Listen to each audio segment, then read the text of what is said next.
آج الحمدللہ دوسرے سپارے میں سے کچھ باتیں ہم سماعت کریں گے۔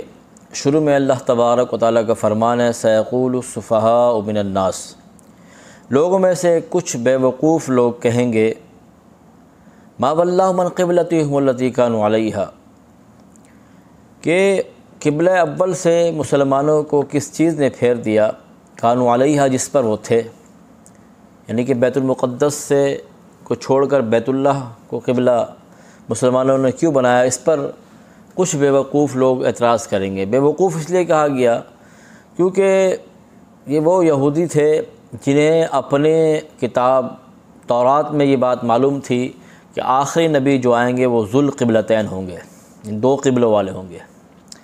جب انہیں پتہ تھا کہ آخری نبی آئیں گے تو دو قبلوں والے ہوں گے، قبلہ اول بیت المقدس تھا، پھر اس کے بعد بیت اللہ بنایا گیا، تو اس طرف جب پھرے تو ان کو تو ماننا چاہیے تھا، وہ اور مان جاتے کہ بھائی ہاں واقعی وہی نبی ہیں جن کی بشارت ہماری تورات میں ہے، لیکن نہیں، انہوں نے کیا کیا، انہوں نے اس کے خلاف باتیں شروع کر دی۔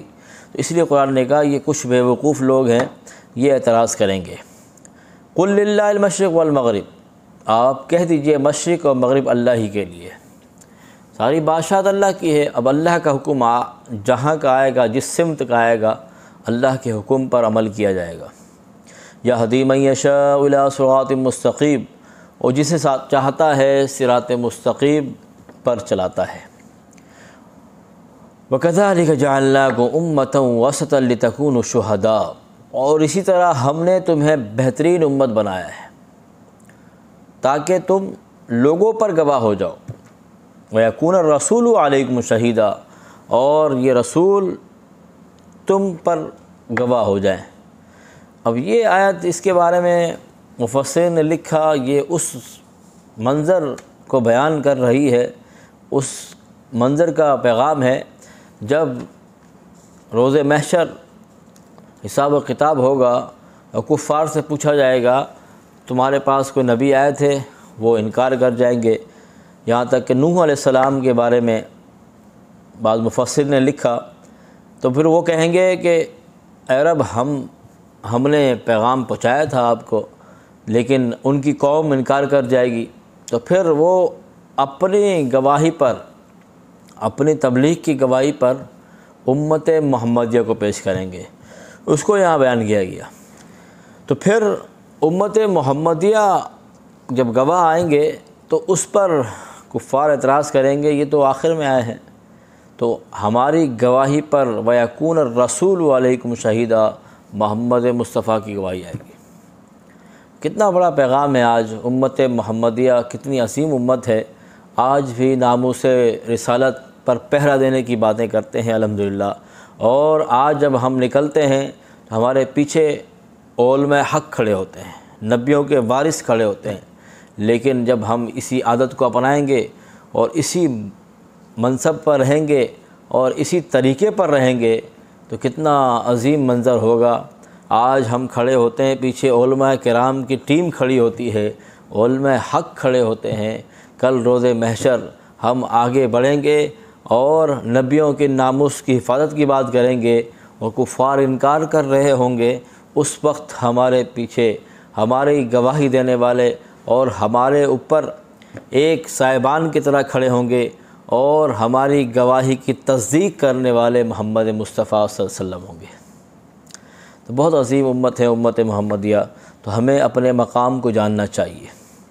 امت وسط کا لفظ جو ہے یہ اتنا بہترین ہے، اس کی تشریح میں مفسرین نے لکھا، اس طرح سمجھیں کہ بعض نے یہ کہا، دہریہ فرقہ ہے وہ کہتا ہے کہ اللہ کا ہی انکار کر دیا، اور جو یہود و نصارہ ہیں انہوں نے کئی خدا بنا لیے، لیکن امت وسط یہ امت محمدیہ وہ ہے جس نے ایک خدا کو مانا۔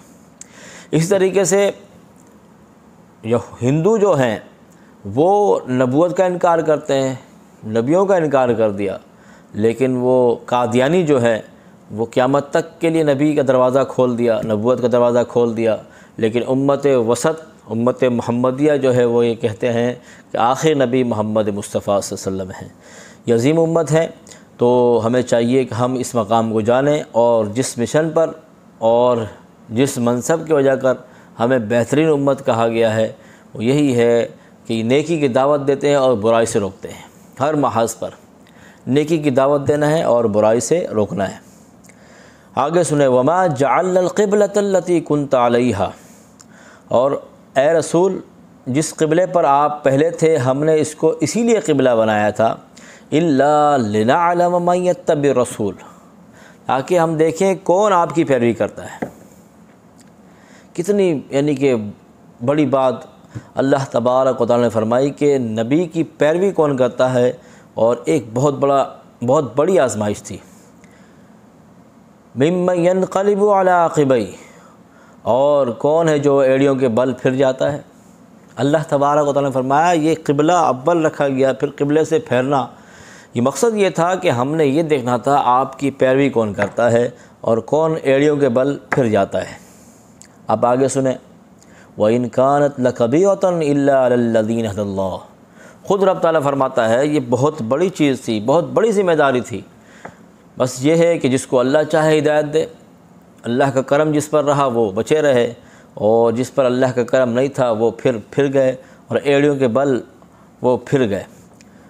وَمَا كَانَ اللَّهُ لِيُضِيعَ إِيمَانَكُمْ إِنَّ اللَّهَ بِالنَّاسِ لَرَءُوفٌ رَحِيمٌ، اور اللہ کی یہ شان نہیں تمہارے ایمان کو ضائع کرے، بے شک اللہ لوگوں پر بہت مہربان ہے۔ یہ بات جو آگے آ رہی ہے وہ اس طرف ہے کہ بعض صحابہ تھے ان تک یہ پیغام جو ہے قبلہ ثانی کا، قبلہ تبدیل ہونے کا پیغام بعد میں پہنچا تھا۔ وہ قبلہ اول بیت المقدس کی طرف ہی نماز پڑھ رہے تھے، تو پھر انہوں نے پوچھا سرکار سے، آقا کریم صلی اللہ علیہ وسلم سے، کہ ہم نے اتنی نمازیں قبلہ اول کی طرف پڑھی ہیں، تو اس وقت اللہ نے فرمایا نہیں، معلوم جب نہیں تھا تو پھر ٹھیک ہے، اب معلوم ہو گیا، اب بیت اللہ کو ہی قبلہ بنانا ہے۔ قد نرى تقلب وجهك في السماء، بے شک ہم آپ کے چہرے کا آسمان کی طرف اٹھنا دیکھ رہے تھے۔ اللہ کے نبی کریم صلی اللہ علیہ وسلم کو معلوم تھا کہ وحی نازل ہوگی اور قبلہ کی تبدیلی کا وقت ہے، تو آپ کا دل، آپ کے قلب اور آپ کی چاہت یہی تھی کہ قبلہ جب تبدیل ہو تو وہی قبلہ ہو جو ابراہیم علیہ السلام کا قبلہ ہے۔ تو اس کو اللہ نے خود فرمایا، فَلَنُوَلِّيَنَّكَ قِبْلَةً تَرْضَاهَا، سو ہم آپ کو اس قبلہ کی طرف ضرور پھیریں گے جس پر آپ کی رضا ہو، آپ راضی ہو جائیں۔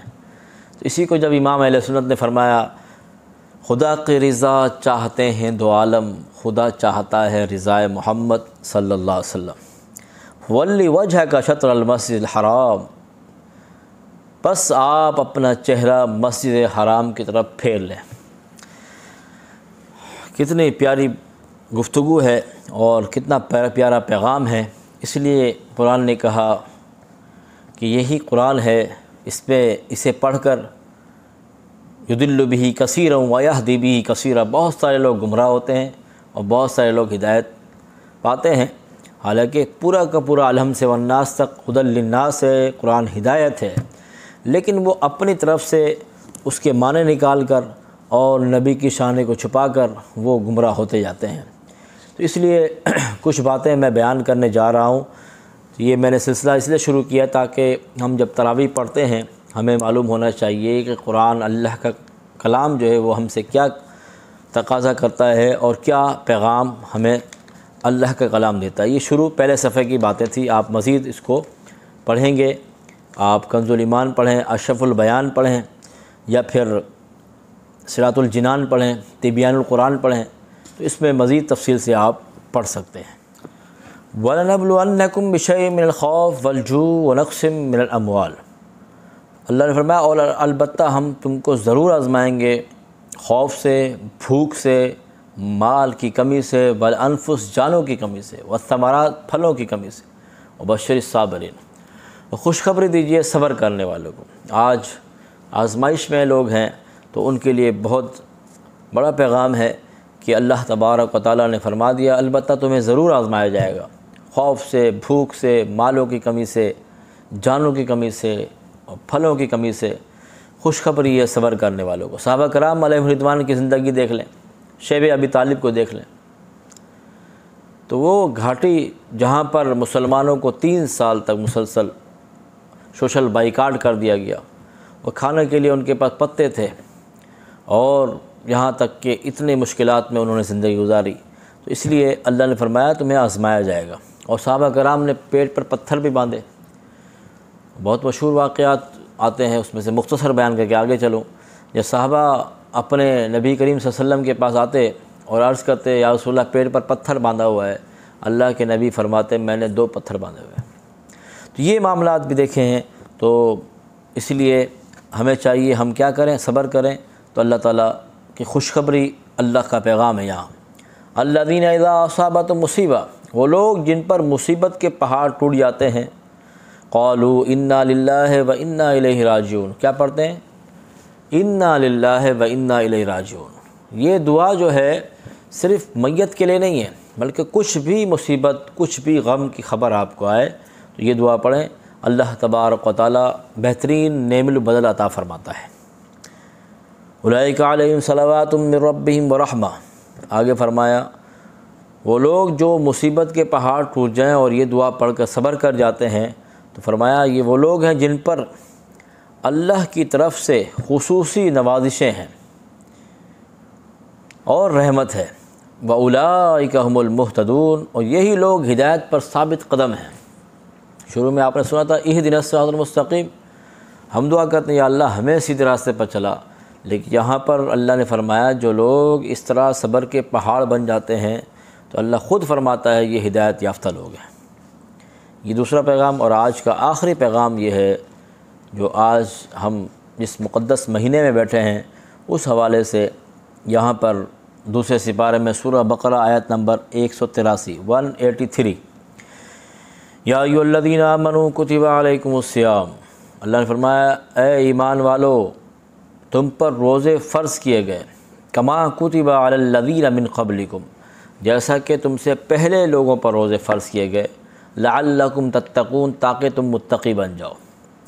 اب یہاں بہت بڑا پیغام یہ ہے، سب سے پہلی بات یہ ہے یہ ایمان والوں کے لیے تحفہ ہے۔ روزہ رکھنا یہ ایمان والوں کے لیے ہے۔ اگر کوئی کافر ہے اسے چاہیے پہلے ایمان مومن بنے پھر وہ روزے رکھے گا۔ تو ایمان والوں کو کہا گیا تمہارے لیے یہ تحفہ ہے۔ تو روزہ رکھنا، صبح سے شام تک بھوکا رہنا، تو اللہ نے فرمایا کما کتب علی الذین من قبلکم، تم سے پہلے امتوں نے روزے رکھے۔ اور ابھی آپ نے سماعت کیا ہم امت بہترین امت ہیں، عظیم امت ہیں، نبی کریم صلی اللہ علیہ وسلم تمام نبیوں کے سلطان ہیں، تو ہم نبی کے صدقے تمام امت کے سردار ہیں۔ تو فرمایا تم سے پہلے امتوں نے جب روزے رکھے ہیں تمہارے لیے تو آسان ہے۔ وجہ کیا ہے؟ لعلکم تتقون، تاکہ تم متقی بن جاؤ۔ صبح سے شام تک بھوکا رکھنے کی وجہ کیا ہے؟ ہمیں پرہیزگار بنانا ہے، اللہ کا محبوب بندہ بننا ہے۔ تو اس لیے رمضان المبارک کے بعد بھی مومنین کو چاہیے نفلی روزے رکھیں، کم سے کم چلو مہینے میں ایک ہی روزہ رکھیں۔ تو اس لیے شب معراج ہے، شب برات ہے، تو دیگر محرم الحرام ہیں، تو وہ روزے بھی رکھے جاتے ہیں۔ علماء اہل سنت نے یہ ترغیب دلائی ہے کہ اس پرفتن دور میں عوام الناس نیکیوں کی طرف نہیں بڑھتے، تو اس ماحول میں آ کر کہ اکثر لوگ جب رکھ رہے ہوتے ہیں تو پھر بہت سارے لوگ روزے رکھتے ہیں اور رات کو عبادت کرتے ہیں۔ اب آگے آسانی دیکھیں، ایام معدودہ، چند دن ہیں، یعنی کہ اللہ فرماتا ہے کہ یہ چند دنوں کی بات ہے، بس گزر جائے گا۔ ایسا ہی ہوتا ہے، رمضان المبارک آتا ہے چلا جاتا ہے تو ہم کہتے ہیں ابھی تو آیا تھا ابھی چلا گیا، تو اس لیے چند دن کی بات ہے، تو اس لیے یہ روزے رکھے جائیں اور برکتیں حاصل کریں۔ آگے آسانی دیکھیں، فمن کان منکم مریضا او علی سفر، بس تم میں جو مریض ہو، بیمار ہو یا سفر میں ہو، فعدۃ من ایام اخر، اس گنتی کو بعد میں پورا کر لے۔ کتنا آسان طریقہ ہے۔ گرمیوں کے مہینے میں اگر قضا کیے ہیں، ایسا نہیں ہے گرمیوں میں بھی آپ نے ادا کرنا ہے، بلکہ آپ جب صحت یاب ہو جائیں پھر رکھ لیں۔ ہاں اگر کوئی ایسا مریض ہے جس کو یعنی ڈاکٹر نے منع کیا ہے اور وہ صحت یابی کی بھی امید نہیں رکھتا، تو اسے چاہیے وہ فدیہ دے، فدیہ دے روزے کا۔ اگر بعد میں صحت یاب ہو جاتا ہے تو روزہ بھی رکھ لے، ڈبل اجر مل جائے گا۔ فدیہ کا یہ طریقہ ہے کہ جو فطرے کی رقم ہے، 2 کلو آٹے کی قیمت جو ہے وہ ہر سال اعلان کرتے ہیں مفتیان کرام، احتیاط کا فتویٰ دیتے ہیں۔ جیسے ابھی مجھے یعنی کہ جو معلومات ہوئی ہے وہ 170 روپے ایک فطرانے کی رقم کا اعلان کیا گیا ہے۔ تو اس کو اگر ڈیوائیڈ کریں گے 30 روزوں سے تقریباً 5100 روپے بنتے ہیں۔ 30 روزوں کا فدیہ یہ بن جائے گا۔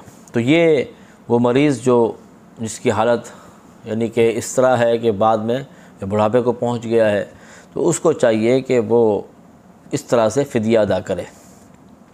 اور جو ایسا مریض ہے جو بعد میں صحتیاب ہو جائے، وہ بعد میں اس کی قضا کرے گا۔ خاص کر وہ خواتین کے لیے معاملہ ہے کہ ان کے لیے نماز تو معاف ہوتی ہے، لیکن روزہ جو ہے اس کی وہ قضا بعد میں کریں گی، خاص ایام میں جو ان کے روزے چھوٹ جاتے ہیں۔ اللہ سے دعا ہے اللہ تعالی ہم تمام کو عمل کی توفیق عطا فرمائے۔